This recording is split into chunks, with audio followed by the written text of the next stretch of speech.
2025 union budget.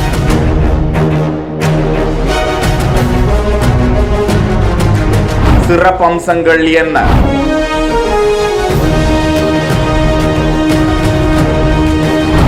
லட்சம் வரை தனிநபர் வருமானத்திற்கு வரி இல்லை.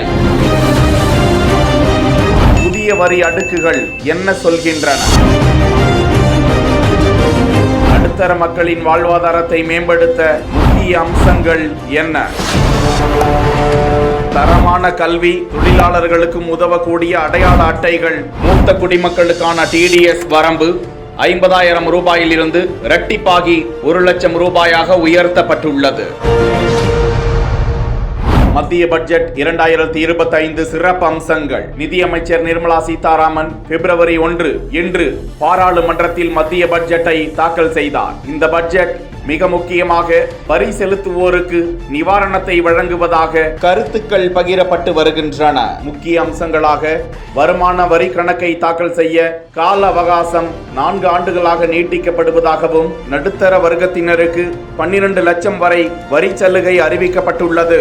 ஒரு தனிநபரின் ஆண்டு வருவாய் 12 லட்சம் வரை இருந்தால் அவர்களுக்கு வருமான வரி கிடையாது என பட்ஜெட்டில் அறிவித்தார் நிர்மலா சீதாராமன். தனிநபர் வருமான வரி உச்சவரம்பில் மிகப்பெரிய மாற்றம் செய்து அறிவிக்கப்பட்டுள்ளது. மக்களிடையே வரவேற்பை பெற்றிருக்கிறது. இதன் மூலம் வருமான வரி உச்சவரம்பு 7 லட்சத்திலிருந்து 12 லட்சமாக உயர்த்தப்பட்டுள்ளது. மேலும் உயிர் காக்கும் 36 வகை மருந்துகளுக்கு சுங்க வரி முற்றிலுமாக தள்ளுபடி செய்யப்படுவதாகவும், AI தொழில்நுட்பத்தை விவசாயம் உள்ளிட்ட துறைகளுக்கு பயன்படுத்தும் வகையில் 500 கோடி ரூபாய் ஒதுக்கீடு செய்யப்படுவதாகவும், 1 கோடி பகுதி நேர பணியாளர்களுக்கு அடையாள அட்டைகள் வழங்கப்படும். பொருள் விநியோக சேவையில் உள்ள டெலிவரி ஊழியர்களுக்கு மின்னணு அடையாள அட்டை வழங்கப்படும்.